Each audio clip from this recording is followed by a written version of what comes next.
ہر قسم کے روحانی جسمانی مسائل اور وظائف کے لیے پیر اقبال قریشی چینل کو سبسکرائب کریں۔ من الشیطان الرجیم بسم اللہ الرحمن الرحیم۔ آج الحمدللہ 17واں پارہ تراویح کے اندر ہمارا کمپلیٹ ہو گیا، اور ہم نے جو پہلے سورہ پڑھی تھی، اور اس سورہ کو اللہ رب العزت نے، چونکہ ہماری سورۃ طٰہٰ وہ درس کر رک چکی ہے، رہ چکی ہے۔ سورۃ طٰہٰ قرآن پاک کی وہ عظیم سورت ہے جس کو جادو کے توڑ کے لیے تیر بہدف تصور کیا جاتا ہے، اور جادو کا علاج جو ہے سورۃ طٰہٰ سے جتنا مضبوط ہو سکتا ہے اتنا اور کسی چیز سے نہیں ہو سکتا۔ بعض لوگ ایسے ہیں جن کو رجعت ہوتی ہے، یعنی وہ وظائف کرتے ہیں بغیر اجازت کے، یا بہت زیادہ تعداد میں کوئی چیز پڑھ لیتے ہیں، یا بغیر استاد کے آگے بڑھتے رہتے ہیں۔ تو ایسے لوگ رجت کا جب شکار ہوتے ہیں تو ایسے لوگوں کو چاہیے کہ وہ سورۃ طٰہٰ کو کثرت کے ساتھ پڑھیں، پانی پہ دم کر کے پئیں۔ اللہ تعالیٰ اس رجعت کو ختم کر دے گا، اور تیل پہ دم کر کے اپنے مساج کریں، سر کی مالش کریں۔ چونکہ اکثر لوگ یہ کہتے ہیں کہ قرآن زیادہ پڑھنا رجت کا شکار ہو جاتا ہے، ایسا نہیں ہوتا۔ لیکن آپ کسی چیز کو چلے کی شکل میں بغیر استاد کے جب پڑھتے ہیں، یا استاد آپ کا جو ہے وہ ہوائی ہوتا ہے، ویسے ہی گلیوں میں اور آپ کو اجازت دے رہا ہے اور آپ بھی اجازت لے رہے ہیں، پڑھی جا رہے ہیں، تو پھر آپ کے دماغ پہ اس کا اٹیک ہوگا، ریئیکشن ہوگا، اسے رجعت بولتے ہیں۔ ورنہ قرآن پڑھنے سے کوئی رجعت نہیں ہوتی۔ آپ وظائف پڑھیں، قرآن پڑھیں، نفل پڑھیں، یہ جو کہے جی رجعت ہوتی ہے منزل پڑھنے سے، قرآن پڑھنے سے، تو وہ جھوٹا آدمی ہوگا۔ سورۃ طٰہٰ کو اللہ رب العزت نے 3 چیزوں کے لیے بہت تیر بہدف بنایا ہے۔ ایک آدمی جس کا ہر کام بند ہو جائے تو وہ سورۃ طٰہٰ کو کثرت سے پڑھے، اور ایک جو ہے رکاوٹوں کو دور کرنے کا یہ وجہ علاج ہو گئی۔ دوسرا، اگر کسی آدمی کو جادو کے ذریعے بالکل مفلوج کر دیا گیا ہو تو وہ سورۃ طٰہٰ کو کثرت سے پڑھے اور پیے، اللہ جادو کا توڑ کر دے گا۔ اور اگر کوئی آدمی یہ چاہتا ہے کہ رزق بڑھ جائے تو وہ اس کو کثرت کے ساتھ پڑھے، تو ختم اس کا کرے، یعنی اس کو 21 بار بیٹھ کے سارے پڑھیں، گھر والے اور گھر کے لوگ ہی پڑھیں، باہر کا بندہ نہ پڑھے۔ تو محلے کے بچے بلا لینا، مدرسے کے بچے بلا لینا، وہ کبھی آپ کو اس کا نہ ثواب پہنچتا ہے اور نہ آپ کا مسئلہ حل ہوتا ہے۔ یہ صرف ہوائی باتیں ہیں، اور جی مدرسے کے بچے آ گئے، ان کو بیٹھے، ان کو کھلایا پلایا اور پیسے دیے، وہ تو کاروبار کر رہے ہیں، وہ بزنس کر رہے ہیں۔ آپ کا دل سے وہ نہیں پڑھیں گے، دل سے آپ کی والدہ پڑھے گی، والد پڑھے گا، بھائی پڑھے گا، بہن پڑھے گی، بیٹا پڑھے گا، بیٹی پڑھے گی، میاں بیوی پڑھیں گے۔ وہ تھوڑا پڑھیں لیکن گھر کے لوگ پڑھیں، تو انشاءاللہ سورۃ طٰہٰ میں اللہ نے تاثیر رکھی ہے یہ۔ اب اس کی ایک آیت شروع میں، الرحمن علی العرش استویٰ، جو عزت اور ترقی چاہتا ہے تو روزانہ اس کو 100 بار 21 دن پڑھے، اللہ اس کو ترقی عطا فرمائے گا۔ پھر اس کے اندر جو ہے ایک آیت ہے دوسرے رکوع میں، اگر جس کی زبان میں لکنت ہو، صحیح بول نہ سکتا ہو، یا اس کو بیان کرنے کا قدرت نہ ہو، ملکہ نہ ہو، چیزیں سمجھ نہ آتی ہوں، یا اس کو سینے میں درد رہتا ہو اور دل اس کا گھبراتا ہو، یا بچہ جو بولا نہ ہو، ابھی لیٹ عمر ہو گئی ہو، بولا نہیں ابھی تک، تو یہ جو دوسرے پارے کی دوسرے رکوع کی جو آیات ہیں، رب اشرح لی صدری ویسر لی امری واحلل عقدۃ من لسانی یفقہوا قولی، اب یہ یہاں تک پڑھ کے 11 بار پلائے اس کو، اللہ تعالیٰ چند دن میں اس کو بولنے کی قوت دے گا۔ اور جو بول صحیح نہیں سکتا، مجمع میں تقریر نہیں کر سکتا، یہ تو بڑے بڑے لوگ ہیں بیچارے، تقریر نہیں کر سکتے۔ اب ہمارا ایک بڑا اسلام آباد کا بزنس مین تھا، وہ جیولر ایسوسی ایشن کا صدر تھا، تو بہت پرانی بات ہے، تو وہ جماعت میں گیا تو وہ مغرب میں کھڑا ہوا، حضرات ایک ضروری اعلان سنیے۔ اب مجمع کو دیکھ کے پسینہ چھوٹ گیا اس کا، تو کہتا ہے مغرب کی نماز عشاء کے بعد ہوگی۔ اب اس طرح اعلان کرنا شروع کر دیتے ہیں۔ اب دیکھیے نا، یہ بیچارہ مجمع میں بولنا، یہ ہر بندہ کہ او میں تو بول لیتا ہوں، کام پہ ٹانگنی شروع ہو جاتی ہے وہ جو ہے نا بندے کی، مجمع کو دیکھ کر۔ تو آپ ممبر پہ بیٹھے ہیں، بیان کرنے لگے ہیں، لیکچر دے رہے ہیں، تو آپ اس میں کیا کریں کہ آپ رب اشرح لی صدری ویسر لی امری واحلل عقدۃ من لسانی یفقہوا قولی، آپ اپنے سینے پہ ایک بار یہ پڑھ لیں، اللہ آپ پر نزول کرے گا۔ اب مجمع جو بیٹھا ہوا ہے، ابھی آپ بیٹھے ہوئے ہیں، میں اگر یہاں کہنا شروع کر دوں اللہ نے آسمان بنایا، زمین بنائی، تو آپ کہیں یہ تو اب تو بچپن سے دیکھتے آ رہے ہیں، کوئی بات علمی بتائیں۔ ہمارے اکثر لوگ یوں ہی وقت ضائع کر دیتے ہیں، یہ کوئی بیان نہیں ہے۔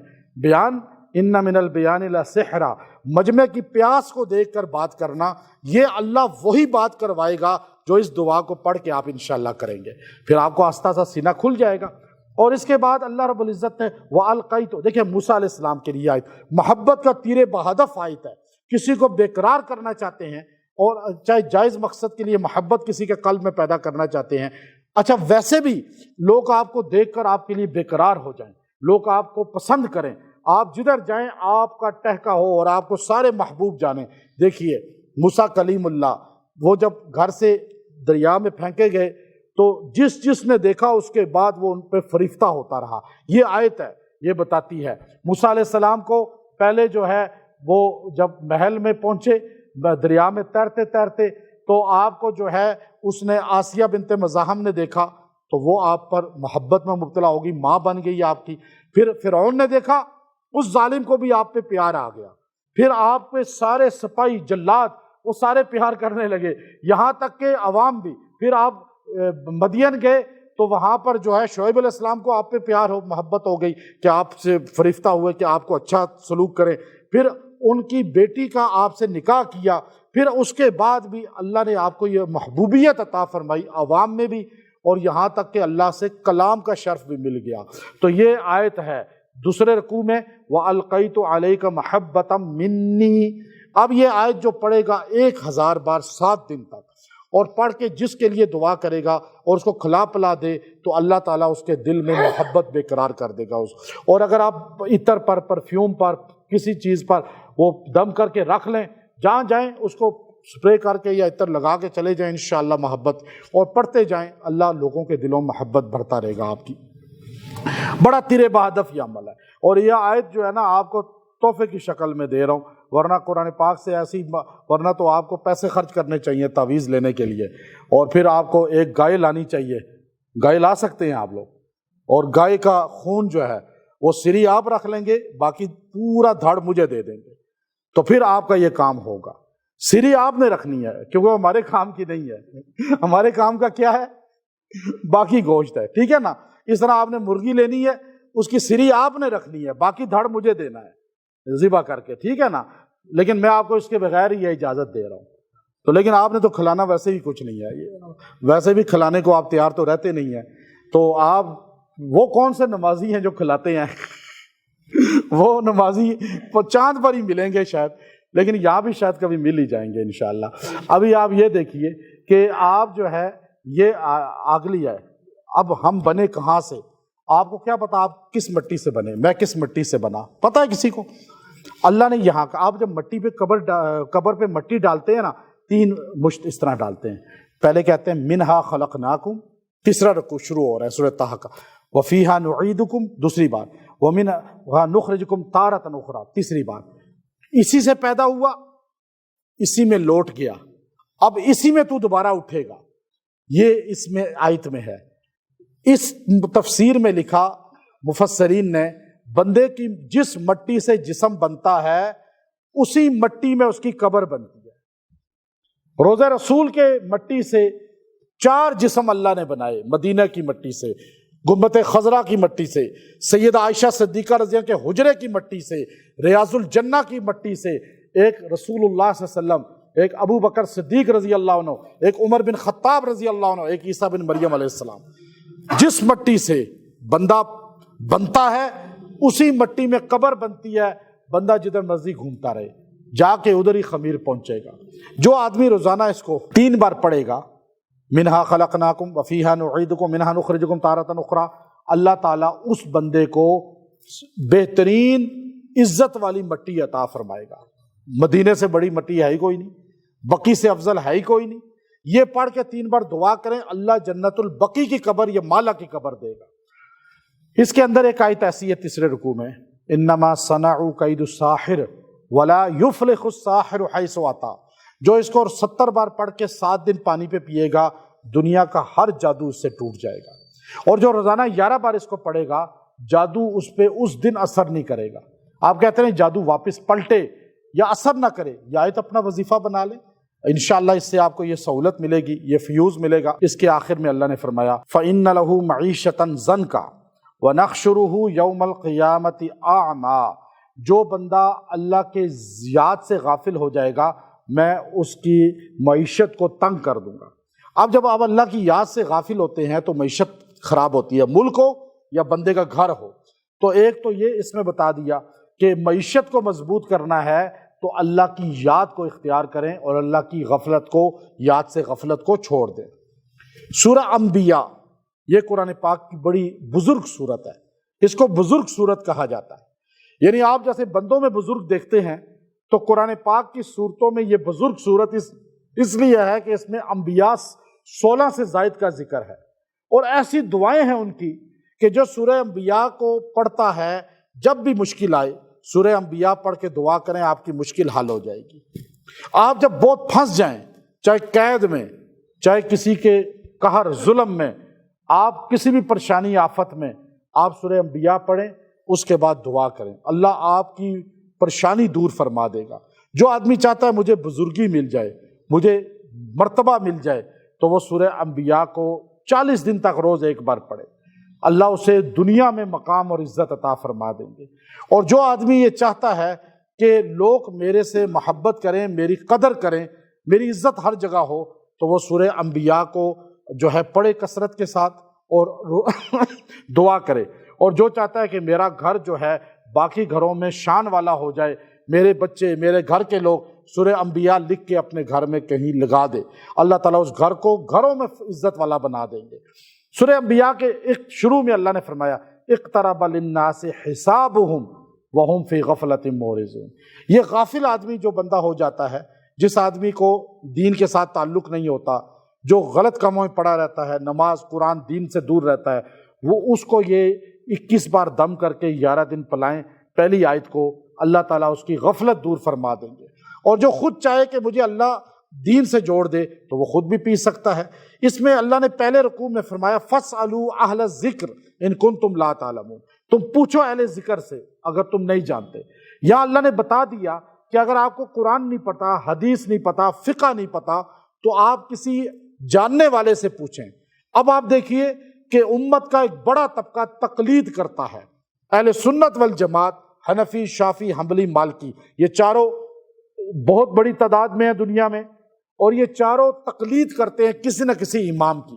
جب امام کی تقلید کی بات ہوتی ہے تو کچھ لوگ کہتے ہیں جی یہ شرک ہے، ہمارے امام محمد عربی صلی اللہ علیہ وسلم ہے، تو یہ بات تو دنیا مانتی ہے کہ ہمارے امام محمد عربی صلی اللہ علیہ وسلم ہے، تو پھر امام بخاری کیوں کہتے ہو، تو امام مسلم کیوں کہتے ہو، امام ترمذی کیوں کہتے ہو، امام ابن ماجہ کیوں کہتے ہو، پھر امام حسن کیوں کہتے ہو، امام حسین کیوں کہتے ہو؟ پتہ یہ چلا ہم جب امام ابو حنیفہ کہتے ہیں تو یہ تقلید اس آیت سے پتہ چلتی ہے کہ یا شافعی بن جاؤ، یا حنبلی بن جاؤ، یا مالکی بن جاؤ، یا حنفی بن جاؤ۔ ہم امام جو کہتے ہیں اس زمانے میں تابعین میں سب سے بڑا آدمی جو تھا وہ ابو حنیفہ تھے، اس لیے انہیں امام کہا جاتا ہے۔ اور حسین رضی اللہ تعالیٰ عنہ اپنے زمانے میں سب سے عظیم تھے، صحابہ کے امام اس زمانے میں تھے وہ، اور ان سے مقدس اس وقت روئے زمین پہ کوئی نہیں تھا جب وہ شہید ہوئے، تو اس لیے ہم انہیں امام مانتے ہیں۔ حسن امام تھے، جب خلافت ان کو ملی، ان سے مقدس روئے زمین پہ اس وقت کوئی نہیں تھا، تو وہ امام مقدس ہوتا ہے نا، آگے ہوتا ہے۔ تو اب آپ بتائیے، تو ابو حنیفہ کو امام کہنا یہ کون سا غلط ہوا؟ شافعی کو امام کہنا کون سا غلط ہوا؟ اب آپ مجھے امام کہتے ہیں تو امام صاحب کہتے ہیں نہیں کہتے؟ ہر مسجد میں امام صاحب ہوتے ہیں یا نہیں؟ تو کیا یہ شرک ہے؟ اب زمانہ بہت آگے آ گیا، ابھی ہم مسئلے ابو حنیفہ سے پوچھتے ہیں، شافعی سے پوچھتے ہیں، یہ ہے اس میں اہل ذکر سے پوچھنا۔ پھر آگے اللہ رب العزت نے اس کے اندر ابراہیم علیہ السلام کا اور نمرود کا ٹاکرا چوتھے پانچویں رکوع میں بتایا۔ ابراہیم علیہ السلام نے بڑی حکمت سے، دیکھیں شرک والوں سے ٹکر کیسے لینی ہے۔ اب وہ ساری قوم بت فروش نہیں، بت جو ہے گر بھی تھی اور بتوں کی عبادت بھی کرتی تھی، والد خود عبادت کرتا تھا، اب بتوں کو بناتے تھے۔ تو ابراہیم علیہ السلام نے کہا میلے پہ جا رہے ہو جاؤ، میری صحت ٹھیک نہیں ہے۔ اور جب میلے پہ چلے گئے تو آپ نے کلاڑا اٹھایا اور بتوں کو جا کے توڑنا، مارنا شروع کیا، مارتے رہے مارتے رہے مارتے رہے، یہاں تک کہ ایک بڑا بت جو ہے اس کی گردن تو کاٹ دی، اس میں کلاڑا رکھ دیا۔ اب ساری قوم آئی، کہنے لگی یہ کس نے کیا ہے؟ یقال لہ ابراہیم، کہا وہ ہم نے سنا ہے کہ ابراہیم لڑکا ہے، اس زمانے میں آپ لڑکے تھے، نوجوان تھے، کہا وہ جو ہے ان کی مخالفت کرتا ہے۔ تو کہا ابراہیم کہا ان کو بلاؤ پھر، تو ان کو بلایا تو انہوں نے کہا بھائی مجھ سے کیوں پوچھتے ہو کہ ان کے ساتھ کیا ہوا، آپ ان بتوں سے پوچھو نا، بڑے بابا جی جو لیٹے ہوئے ہیں کھڑے ہوئے ہیں، اب یہ ان سے پوچھو کہ تمہارے ساتھ کیا ہوا ہے۔ انہوں نے کہا تمہیں پتہ ہے یہ بولتے نہیں ہیں۔ کہا اف لکم اف لکم، تم پہ بدبختی ہو، جو بول نہیں سکتا وہ حاجت روا کیسے ہو سکتا ہے، وہ مشکل کشا کیسے ہو سکتا ہے۔ انہوں نے کہا اب جواب تو کوئی نہیں تھا نا ان کے پاس، اب وہ ایک دم کہنے لگے چلو حرقو حرقو، اس کو جلاؤ آگ میں، وانصروا آلہتکم، اپنے معبودوں کی مدد کرو۔ اچھا معبود اپنی مدد نہیں کر رہے بلکہ بندے ان کی مدد کریں، کیا کہ اب دشمن کو، جو ان کے شرک کرنے والے لوگوں کے مخالف ہے، اس نبی کو آگ میں جلاؤ۔ جب وہ آگ میں پھینکے گئے تو ایک دم اللہ نے کہا قلنا یا نار کونی بردم و سلاما، بردن کہا، جب بردن کہا نا دنیا پوری کی آگ ٹھنڈی ہو گئی، اور ابراہیم علیہ السلام کی آگ اتنی ٹھنڈی ہوئی کہ برف کی طرح کانپنے لگے آپ۔ پھر ایک دم اللہ نے کہا وہ سلامن، سلامن کہا تو وہ ایک دم اعتدال میں ہو گئی۔ اب پوری دنیا کی آگ ٹھنڈی ہے، جل ہی نہیں رہی، تو اللہ نے ایک دم کہا سلامن علی ابراہیم، خالی میرے ابراہیم کی آگ سلامتی والی ہو، باقی جلتی رہے۔ اب یہ دیکھیے جس کو بخار ہو جائے، بخار نہ پیچھا چھوڑتا ہو، تو وہ قلنا یا نار کونی بردم و سلامن علی ابراہیم، یہ 11 بار پڑھ کے پھونکے اس پر اور پانی پہ دم کر کے اس کو پلائیں، بخار ٹوٹ جائے گا۔ 3 دن یہ عمل کریں، کوئی بخار انشاءاللہ جڑ سے جسم میں نہیں بچے گا۔ وَأَرَادُوا بِهِ كَيْدًا فَجَعَلْنَاهُمُ الْأَخْسَرِينَ، جو آپ کو دھوکہ دیتا ہو بہت، اگلی آیت جو ہے یہ آپ وَأَرَادُوا بِهِ كَيْدًا فَجَعَلْنَاهُمُ الْأَخْسَرِينَ، یہ روزانہ 33 بار پڑھ کے اس کے لیے دعا کریں، وہ دھوکہ دینے والا خود ہی پکڑ میں آئے گا۔ 7 دن یہ عمل کرتے رہیں آپ۔ اس کے بعد اللہ رب العزت نے اگلے سیکنڈ لاسٹ رکوع میں نبیوں کی دعائیں، وَأَيُّوبَ إِذْ نَادَى رَبَّهُ أَنِّي مَسَّنِيَ الضُّرُّ وَأَنْتَ أَرْحَمُ الرَّاحِمِينَ، جو بیماری میں بہت پھنس چکا ہو نا، جب دیکھے کوئی میرا ساتھ، کوئی شفا نہیں، کوئی ڈاکٹر کام نہیں کر رہا، کوئی بندہ ساتھ نہیں دے رہا، یہ دعا روزانہ 11 بار پڑھ کے پانی پہ پیے، اللہ اسے شفا دے گا یا کوئی دوسرا پلائے۔ ایوب علیہ السلام کی قبر پہ میں 3 بار گیا ہوں، وہاں کنویں پہ بھی جو چشمہ ہے وہاں بھی گیا، وہاں یہ دعا لکھی ہوئی ہے قبر پہ، وہاں میں نے اس کا چلہ کیا، اور یہ دعا میں آپ کو اجازت دیتا ہوں انشاءاللہ۔ آپ جب بیمار کو پڑھ گئے ایک بار بھی پھونکیں گے نا، کسی کی عیادت کرنے جائیں تو آپ اس کو ہی بتائیں ربی انی مسنی الضر وانت ارحم الراحمین، ربی انی مسنی الضر وانت ارحم الراحمین، اور آپ ایک بار اس پہ پھونک دیا کریں، اللہ اسے شفا عطا فرمائے گا۔ اور ایک پیغمبر جو اندھیروں میں پھنس گیا، اللہ اسی رکوع میں کہہ رہا ہے 3 اندھیروں میں، دریا کا اندھیرا، مچھلی کا پیٹ کا اندھیرا، اس کو دوسری مچھلی نہ نکلا اس اندھیرے میں، وہ ظلمات، فنادا فی الظلمات اللہ الہ الا انت سبحانک انی کنت من الظالمین۔ اب یہ آیت کریمہ ہے، جہاں مچھلی کے پیٹ میں آپ نکلے کدو کی بیلوں پہ، میں اس جگہ گیا اور وہاں آپ کی قبر پہ کھڑے ہو کے اس کا میں نے چلہ کیا ہے، اور یہ آیت کریمہ کی آپ کو اجازت دیتا ہوں۔ اور آپ یہ انشاءاللہ جب 100 بار پڑھ کے دعا کریں گے، اللہ ہر پریشانی کو دور کرے گا۔ دنیا کے کسی بھی پریشانی کے، مچھلی کے پیٹ میں آپ پھنسے ہوئے ہیں نا، کسی بھی اندھیرے میں ہیں، اللہ روشنی آپ کو دکھا دے گا انشاءاللہ۔ یہ ربی لا تذرنی فردم وانت خیر الوارثین، یہ زکریا علیہ السلام نے دعا کی، جس کی اولاد نہیں ہوتی وہ 2 رکعت صلاۃ حاجت پڑھے، اور ہر سجدے میں یہ دعا 60 بار پڑھے، اور یعنی ہر سجدے میں 60 ٹائم۔ اب یہ 4 ماہ میاں بیوی دونوں پڑھیں، اللہ اولاد عطا فرمائے گا۔ بھانج بھی اگر ڈاکٹر نے کہہ دیا نا تو انشاءاللہ اولاد ہو جائے گی۔ ہمارے پاس ایسے بہت سے لوگ آئے، ڈاکٹر نے کہا بھانج ہے، انہوں نے کہا یہ کیسے ہو گیا، اللہ نے اولاد دے دی، بلکہ یہ سامنے آپ کے بیٹھے ہوئے ہیں، یہ ہمارے پاس دیکھیں نا، ان کو ڈاکٹر نے کیا کہا تھا، بھانج ہے، اور آج کتنے بچے ہیں آپ کے؟ 3 بچے اللہ نے دیے، ڈاکٹر نے کیا کہا، ہو نہیں سکتے۔ یہ میں کوئی اپنی بڑائی کے لیے نہیں بتا رہے، تو ویسے سامنے آگے میں نے بتا دیا، ورنہ تو ایسے کئی 100 لوگ ہیں الحمدللہ۔ دینے والا کون ہے؟ ہم تو کچھ نہیں کر سکتے۔ اصل یہ دعا پوچھے ان کو میں نے بتائی تھی کتنے سال پہلے، 8-9 سال پہلے، تو اس دعا نے اولاد ان کو دی۔ ڈاکٹر نے نا امید کر دیا، لیکن اللہ دینے والا ہے۔ ہم قرآن سے جڑے، میں آپ کو یقین مضبوط کرنے کے لیے ان کا نام لے لیا، ورنہ میں ایک بار مجھے ایک میڈیا والے آئی، آج سے 8-9 سال پرانی بات، جی جن کے مسئلے حل ہو جاتے ہیں آپ ان کا نمبر ہمیں دیں، اولاد جن کی ہو جاتی ہے۔ میں نے کہا چلو میں ویسے اس میں پڑھتا نہیں ہوں، نہ ویڈیو بناتا ہوں نہ اس طرح کی، خیر اس کو میں نے 1 مہینے میں 50 بندوں کے نمبر دے دیے۔ پھر میں نے کہا نہیں میں اس میں نہیں پڑھ سکتا، اتنا ٹائم نہیں ہے کہ ہم ان کو کہیں جی اپنا نمبر لکھو اس پہ، اللہ نے تمہیں نوازا۔ یہ یقین کی بات ہے، جو یقین کرے گا اللہ اس کو دے گا، بس یہ بات ہے۔ سورہ حج یہ قرآن پاک کی بڑی عظیم صورت ہے۔ جب آپ دیکھیں کہ قحط پڑ رہا ہے، زلزلے آ رہے ہیں، طوفان آ رہا ہے اور بہت زیادہ حادثات ہو رہے ہیں، جنگی ماحول ہے اور ہر طرف لڑائی جھگڑے کا ماحول ہے، قتل و غارت کا ماحول ہے، سورہ حج کو آپ روزانہ 1 بار پڑھیں، اللہ آپ کو اور آپ کے اہل خانہ کو امن میں رکھے گا۔ اگر مجموعی طور پہ اس کو کوئی ختم کرے گا تو اللہ ملک کی بھی حفاظت کرے گا۔ اور اگر انسان دیکھے کہ عورت کے میرا حمل گر جاتا ہے اور بچہ بچتا نہیں ہے، سورہ حج کا پہلا رکوع روزانہ 1 بار دم کر کے پیتی رہے جب تک حمل ہے، اللہ تعالیٰ اس کو گرنے سے، ضائع ہونے سے بچائے گا۔ اور اگر انسان چاہتا ہے کہ مجھے حج کی توفیق ملے تو سورہ حج کو مہینے میں کم سے کم 1 بار پڑھ کے دعا کرے، اللہ حج کی سعادت عطا فرمائے گا۔ سورہ حج پڑھنے والا حج کی سعادت پاتا ہے۔ سورہ حج پڑھنے والا وہ اللہ رب العزت سے زلزلے، طوفان اور بیماریوں سے، وباؤں سے، آفات سے، بلیات سے حفاظت میں رکھتے ہیں۔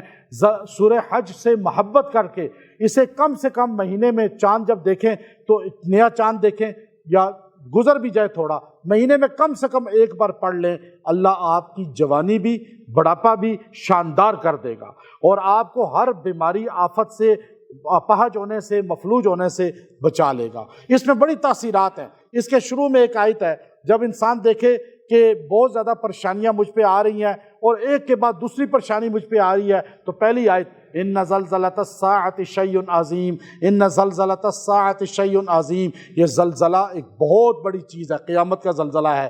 لیکن یہ آپ کا زلزلہ جو آپ پہ آیا ہوا ہے، پریشانیاں، یہ 100 بار پڑھ کے 7 دن دعا کرے، اللہ سارے زلزلے، پریشانیاں اس سے ختم کر دے گا۔ جب آپ یہ زلزلہ ہوتا ہے تو لوگ بھاگتے ہیں اور باتیں کرتے ہیں اور زیادہ کلمہ ہی پڑھتے ہیں، لیکن کلمہ پڑھیں لیکن ساتھ یہ آیت پڑھیں ان زلزلۃ الساعۃ شیء عظیم، اللہ اس کے شر سے آپ کو بچا کے رکھے گا۔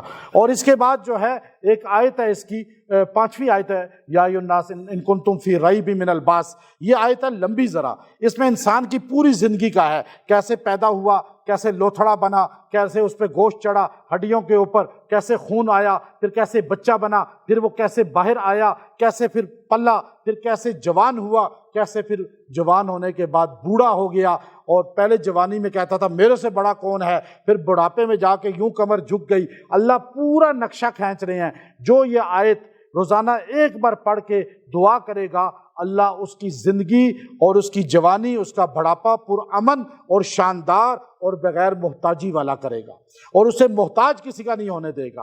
اور اس کے بعد دوسرے رکوع کے اندر جو ہے ایک آیت ہے ان الذین آمنوا والذین ہادوا والصابئین والنصارى والمجوس والذین اشرکوا ان اللہ یفصل بینہم یوم القیامہ ان اللہ علی کل شیء شہید۔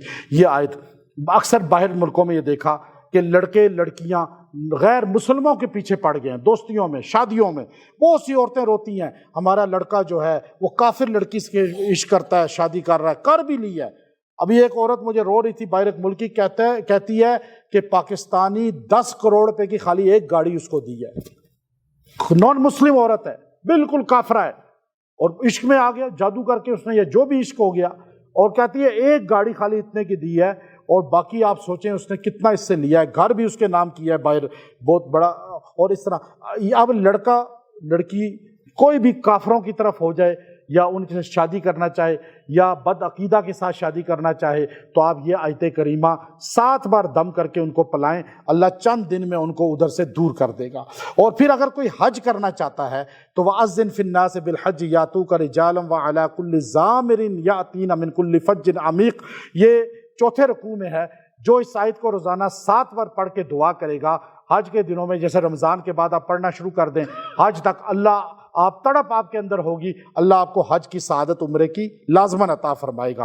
اور پھر اس میں ایک آیت ہے کہ اللہ رب العزت نے فرمایا کہ جو شرک ہے شرک کے بارے میں بتایا کہ وہ ایسے ہے جیسے آسمان سے زمین پر گرا۔ پھر اس کے آخر میں جو آیت ہے اس سورہ کے آخر میں اللہ نے رکوع میں فرمایا یا ایھا الناس ضرب مثل فاستمعوا له ان الذين تدعون من دون الله لن يخلقوا ذبابا ولو اجتمعوا له۔ اے انسانوں، تم ایٹمی طاقت ہو، تم اپنے آپ کو دنیا کی بڑی طاقت تصور کرتے ہو، تم ساری دنیا کے ملک مل جاؤ، سارے انسان مل جاؤ، جن مل جاؤ، تم ایک مکھی کا پر نہیں بنا سکتے۔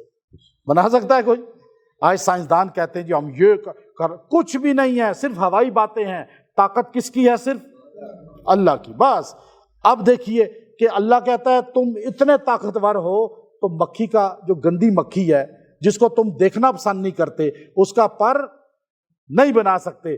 چھوڑو پر بنانا، میں تمہیں بتاتا ہوں تم کتنے محتاج ہو، تم کتنے کمزور ہو، تم کچھ بھی نہیں ہو۔ تمہارے کھانے سے مکھی وَلَوِ اجْتَمَعُوا لَا، تمہارے کھانے سے مکھی، تم جمع ہو جاؤ، تمہارے کھانے سے مکھی ایک ذرہ اٹھا کے جب لے کے جاتی ہے تم واپس نہیں لے سکتے۔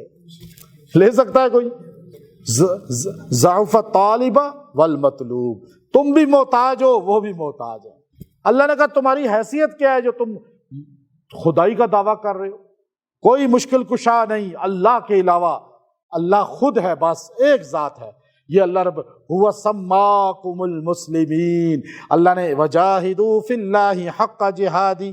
اب آپ جب روزانہ یہ 7 بار پڑھ لینا، اس دن مر گئے تو موت ایمان کی آئے گی۔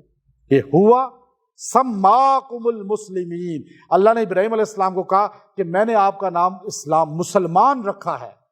اب ہمارا نام مسلمان قرآن نے ہمیں بتایا ہے۔ آپ کو کوئی کہہ دیا آپ مسلمان ہیں، ہاں کہاں لکھا ہوا ہے؟ ہوا سماکم المسلمین۔ قرآن کہتا ہے 17واں پارے کی آخری آیت کہ آپ کو میں نے مختص کیا ہے تمہارا نام کہ تم مسلمان ہو، بات ماننے والے ہو، مسلمان اس کو کہتے ہیں۔ اب جو روزانہ اس کو پڑھے گا 7 بار، اللہ اسے صحیح معنوں میں مسلمان بنائے گا، اور اگر مر گیا تو انشاءاللہ ایمان کی موت آئے گی۔ وآخر دعوانا ان الحمد للہ رب العالمین۔